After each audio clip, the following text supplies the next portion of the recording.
Reflect Cincy is a pool of grant funding for new and innovative ideas to spark meaning and connection to Jewish life with underrepresented segments of the Cincinnati Jewish community, specifically young adults, interfaith families, and families with young children. Here is the story of Cincy Jewfolk. So Cincy Jewfolk is will be a platform and hub for the Cincinnati Jewish community. And specifically, we seek to reach young families, interfaith families, and young adults. And it's based on the model that we've built successfully in the Twin Cities in Minnesota.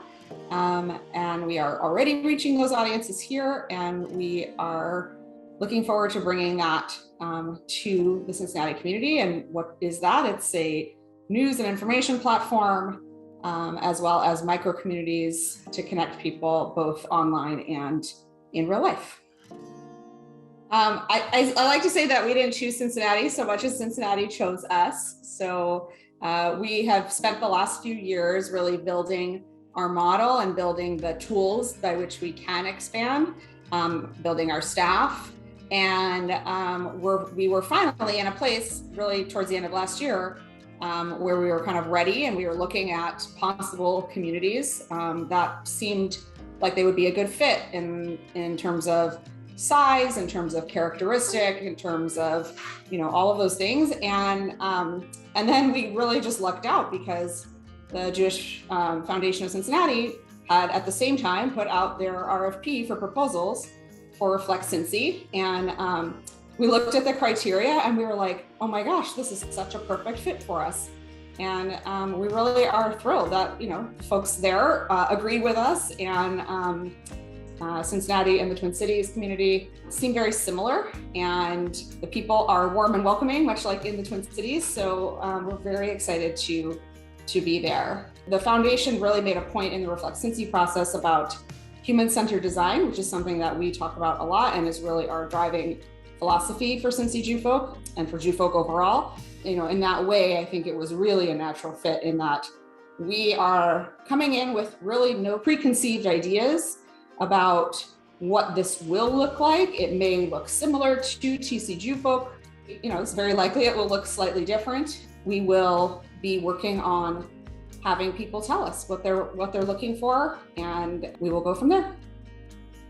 We really aim to produce hyper-local content that reflects the community that we're trying to reach. So we have a weekly podcast called Who the Folk that introduces the community to typically a young, Jewish person doing something interesting in the community. Could be related to something happening in the world, in current events in the news. Could be just somebody who has like a cool small business that we're interested in profiling.